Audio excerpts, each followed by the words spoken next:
Use this monitor? What? The monitor? Yeah, like you did. Maybe just a little. Are you using it? No, we're not using it. Oh, well, never mind. Not using it. That's why we have the graphic now. For the laser pointer, because it just shows up better with the laser pointer on that board. Thank you.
Everyone, please hide or remove your badges.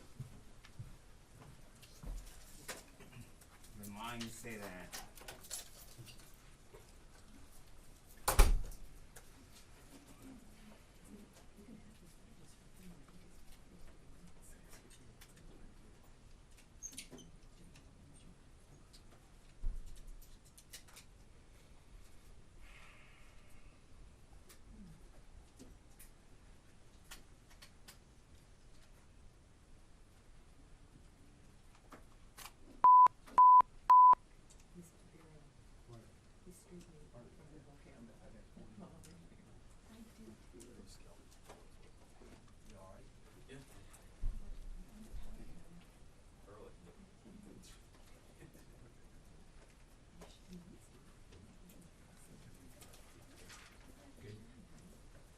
You hear me?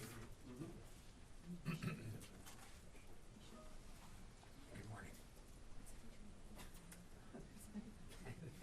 Thanks for saving the seat, too.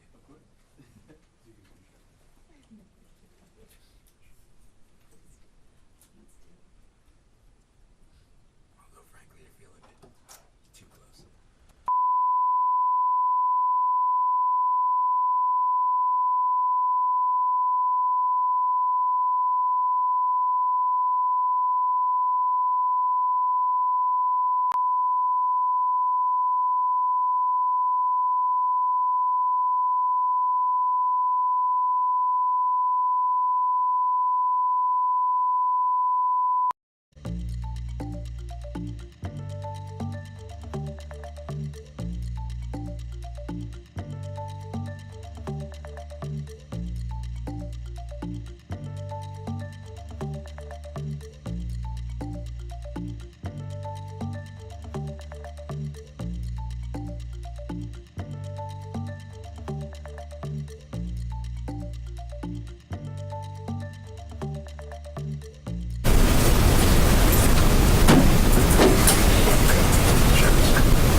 States U.S. Central Command conducted a precision strike in the middle of the night against 3 nuclear facilities in Iran, Fordow, Natanz, and Esfahan, in order to destroy or severely degrade Iran's nuclear program. And as the Chairman of the Joint Chiefs will demonstrate, it was an incredible and overwhelming success. The order we received from our Commander-in-Chief was focused, it was powerful, and it was clear. We devastated the Iranian nuclear program. But it's worth noting the operation did not target Iranian troops or the Iranian people. For the entirety of his time in office, President Trump has consistently stated for over 10 years that Iran must not get a nuclear weapon. Full stop. Thanks to President Trump's bold and visionary leadership and his commitment to peace through strength, Iran's nuclear ambitions have been obliterated. Many presidents have dreamed of delivering the final blow to Iran's nuclear program, and none could until President Trump.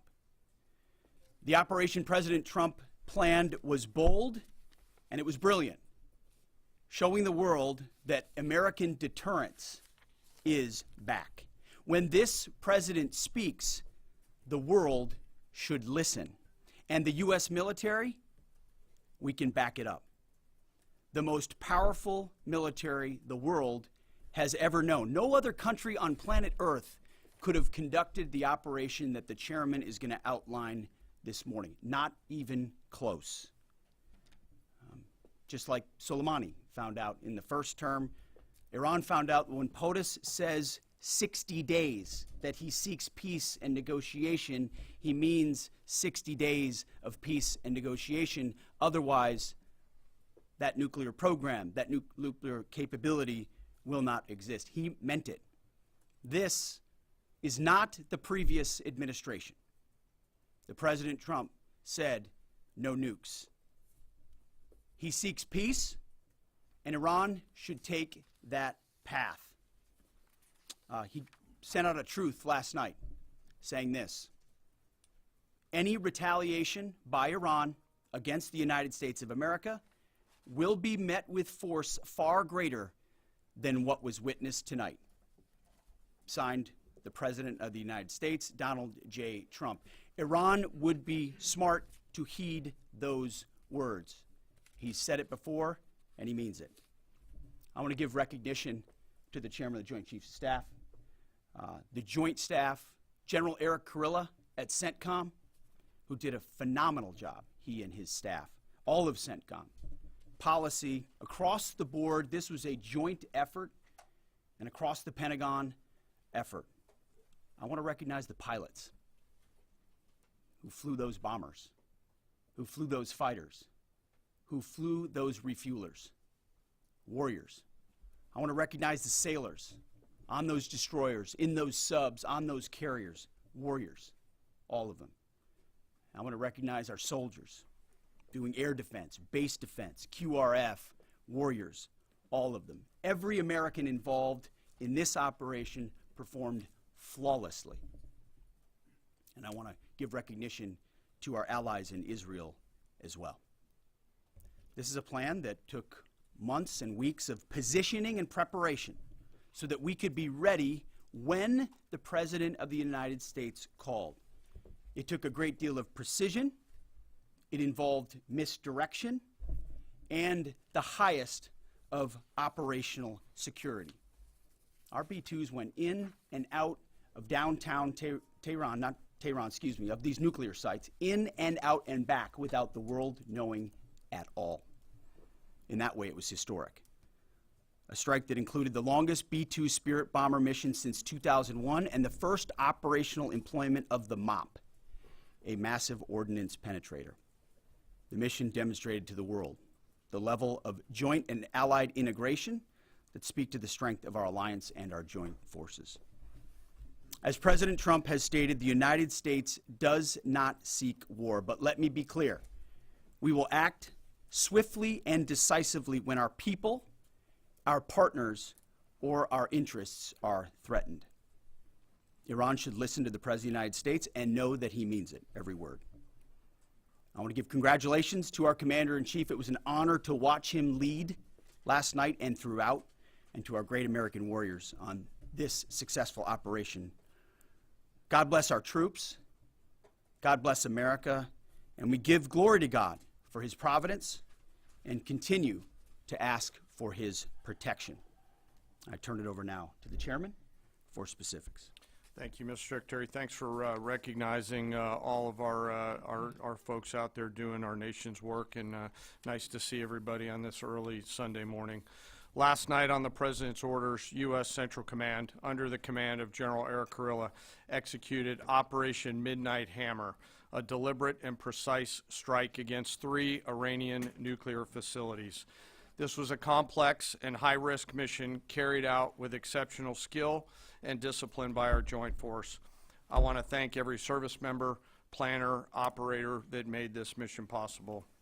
Their actions reflect the highest standards of the United States Armed Forces.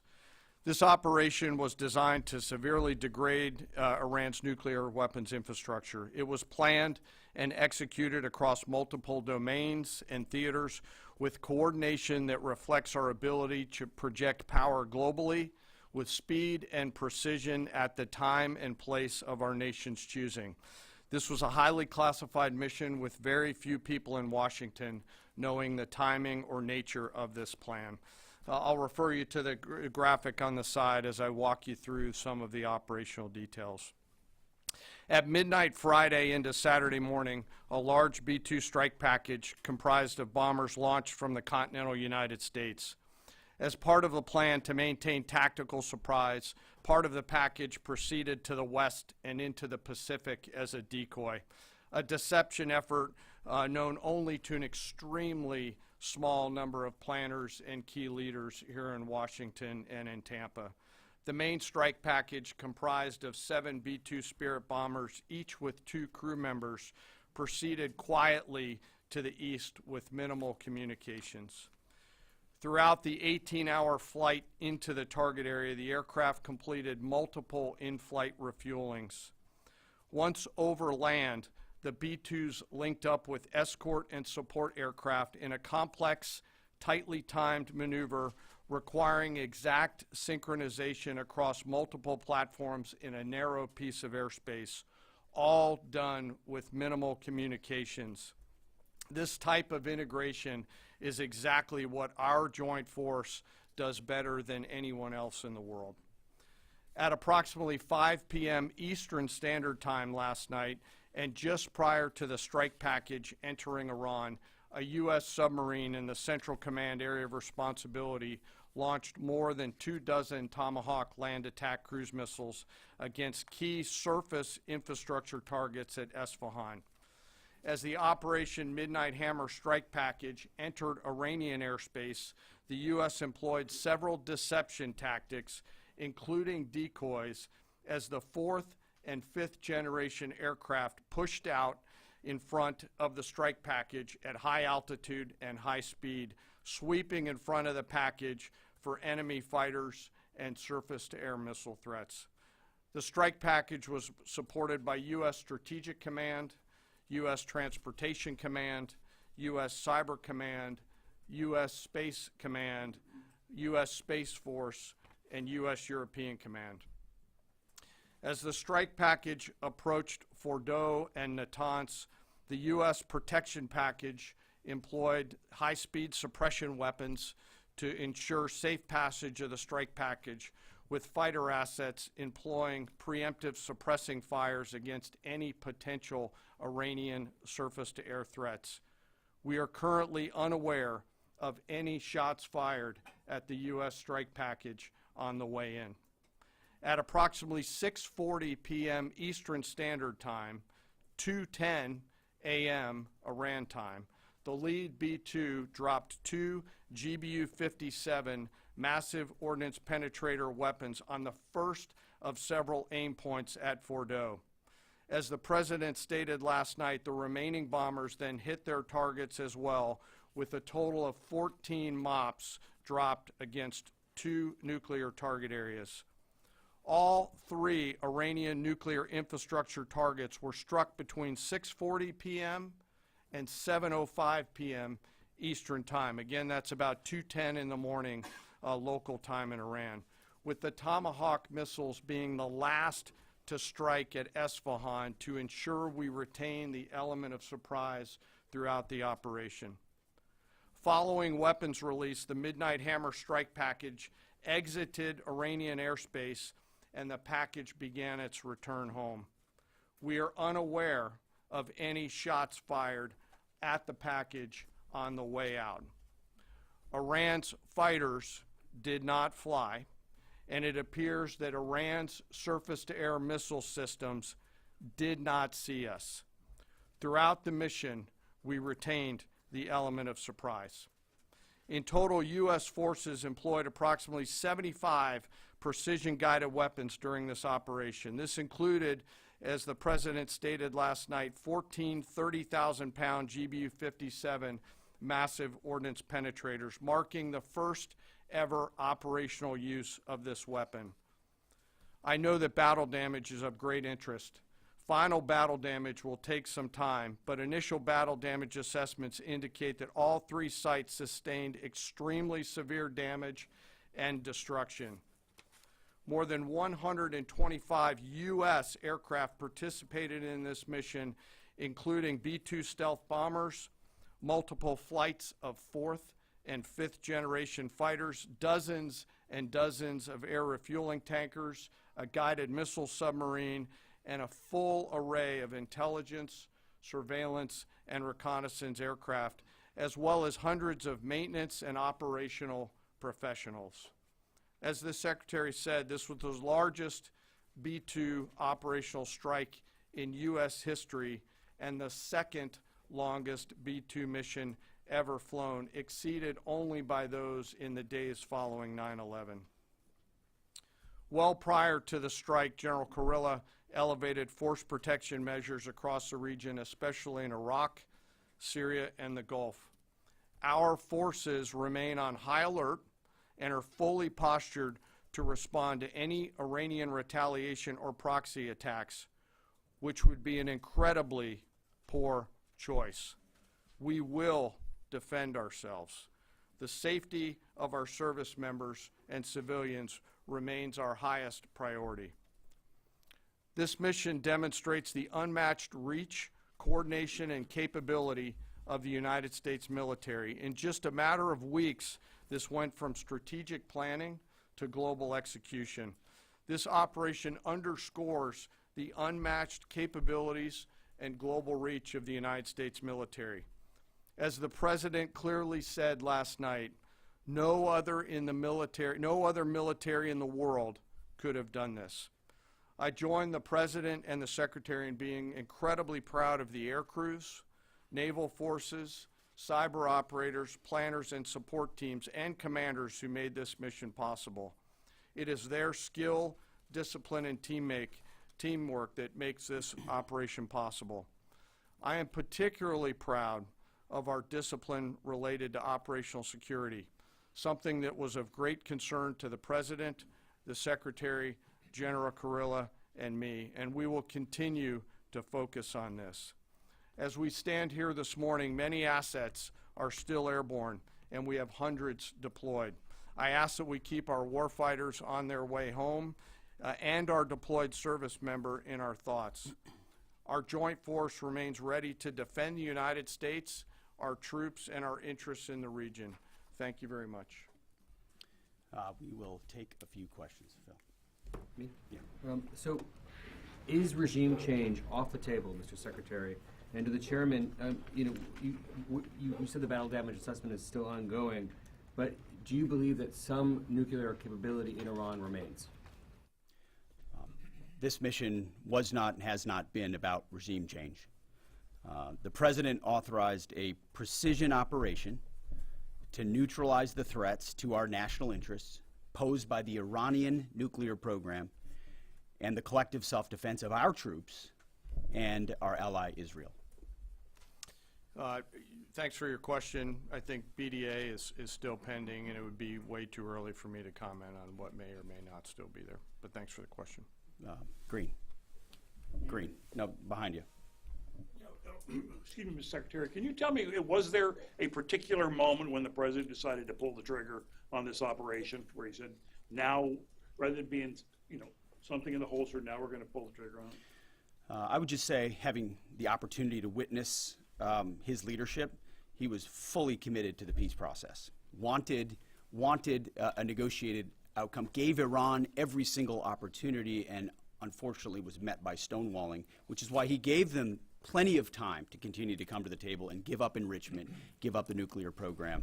But there was I won't say the particular moment, there was certainly a moment in time where he realized that it had to be a certain action taken in order to minimize the threat to us and our troops. Yeah. General, you say that General Kurilla increased force protection in Iraq, Syria, and Gulf, and those areas. Were they given any advance warning the attacks were coming? And also, Mr. Secretary, when were congressional leaders notified? How long before the attacks took place? Sir, to your first question, the risk has clearly been rising over the last few weeks in the region.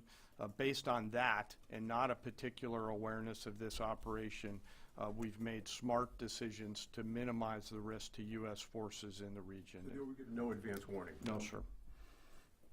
And congressional? They were notified after the planes were safely out. Well, we complied with the notification requirements of the War Powers Act. After the attacks, they were notified? They were immediately thereafter. Yes. Thank you, Secretary. Two quick questions. Do you believe you completely destroyed Iranian nuclear program? And how about Iranian ballistic missiles? Your ally as Israel always saying that is biggest threat. And second question is very important. What will be your next step if Iran or militias under Iranian influence on the region attack U.S. interests or allies in the region? And you can chime in on this too, Mr. Chairman. The battle damage assessment is ongoing, but our initial assessment, as the chairman said, is that all of our precision munitions struck where we wanted them to strike and had the desired effect, which means especially in Fordo, which was the primary target here, we believe we achieved destruction of capabilities there. Ultimately, wherever it may be, whether it's in Iraq or Syria or bases in the Gulf, as the president said, it would be as the chairman said, it would be a very bad idea for Iran or its proxies to attempt to attack American forces. Yes. Thank you, Mr. Secretary. Regarding retaliations, Iran and North Korea are cooperating on nuclear and missile development. Do you think there is a possibility that Iran, North Korea, and the other forces, such as China, will join forces to retaliate against the United States? Well, unfortunately, because of the policies under the previous administration, we drove those countries together, and ultimately that creates a challenging environment. For this particular operation, the focus is on Iran and Iranian nuclear capabilities. That's our focus here, is to not just say that they can't have, but President Trump has said from over 20 years, frankly, Iran cannot have a nuclear weapon. And ultimately, he decided this is the moment, given their stonewalling, when direct military action had to be taken to prevent that from happening. Yes.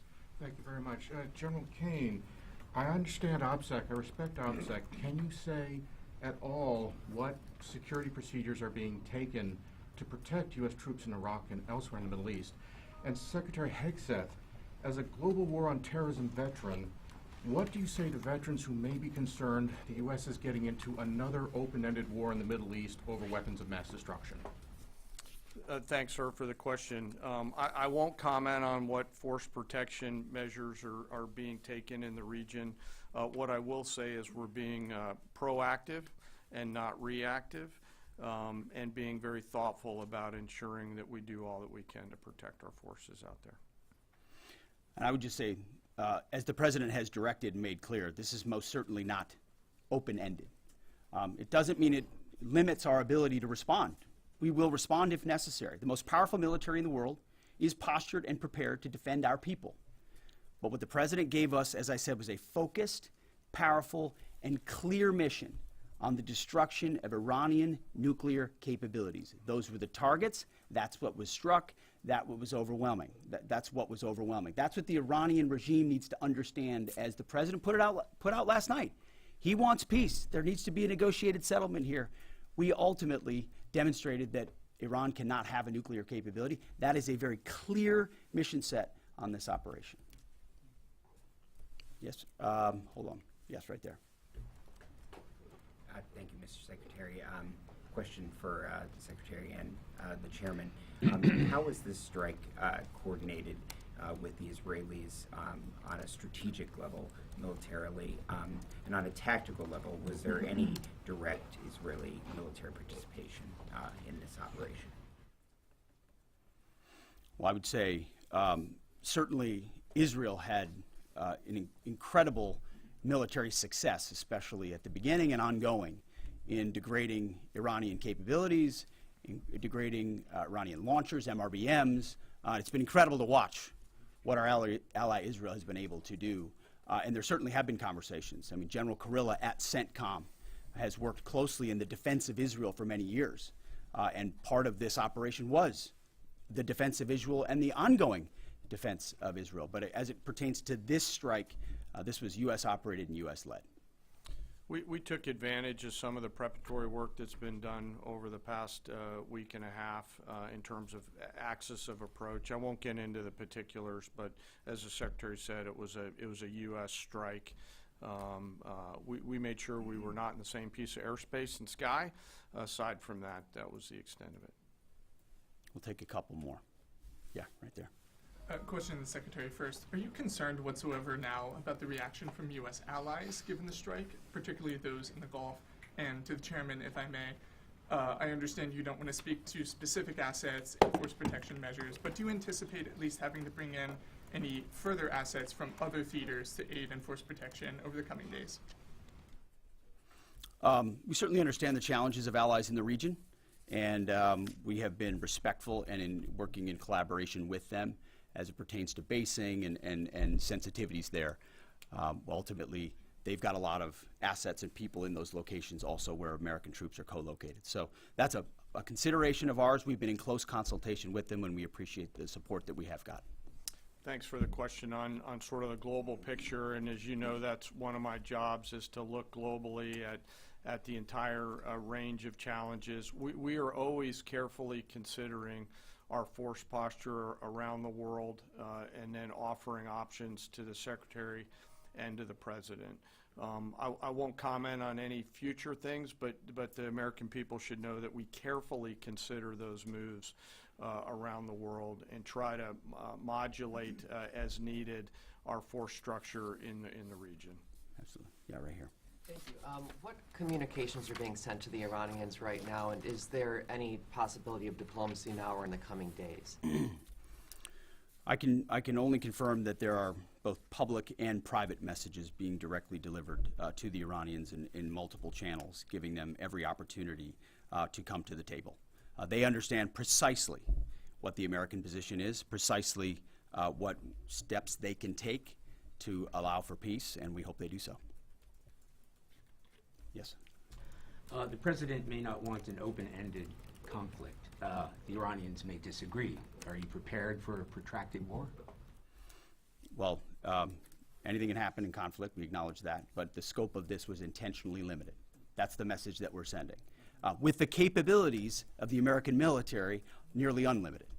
So Iran, in that sense, has a choice. But we've made it very clear to them, this is nuclear sites, this is nuclear capabilities, this is the line that the president set, and we set that back. Now is the time to come forward for peace, but I think one of the takeaways from this as well is the unprecedented level of ongoing cooperation. I can't speak highly enough of the chairman and his staff and General Kurilla in CENTCOM, what they've done to look around the corner, to pre-position, to understand how an operation like this comes together. The scope and scale of what occurred last night would take the breath away of almost any American if you had an opportunity to watch it in real time. And I think Tehran is certainly calculating the reality that planes flew from the middle of America in Missouri overnight, completely undetected over 3 of their most highly sensitive sites, and we were able to destroy nuclear capabilities, and our boys in those bombers are on their way home right now. We believe that'll have a clear psychological impact on how they view the future, and we certainly hope they take the path of negotiated peace. But I could not be more proud of how this building operated, of the precision, the sensitivity, and the professionalism of the troops involved in this effort. I will take one more. We'll take one more question. Yes, right there. Thank you, Mr. Secretary. Concerning the justification for these strikes, in March, the Office of the Director of National Intelligence released their threat assessment, concluding, quote, Iran is not building a nuclear weapon, and Khomeini has not authorized the nuclear programs he suspended in 2003, unquote. So what new intelligence does the U.S. have since then that the Iranians have changed their position on nuclear weapons? And does this new intelligence come from U.S. sources and methods, or are we getting this information from other countries? Well, I would just simply say that the President's made it very clear. He's looked at all of this, all of the intelligence, all of the information, and come to the conclusion that the Iranian nuclear program is a threat, and was willing to take this precision operation to neutralize that threat in order to advance American national interests, reduce the Iranian nuclear program, and obviously collective self-defense of ourselves and our allies. So he looked at all of it, understood the nature of the threat, and took bold action I think the American people would expect in a commander-in-chief. That's all we've got. Thank you very much. Appreciate it, Mr. Chairman. Mr. Chairman, do you have any of the WC-135s up to check the radioactive material in the atmosphere?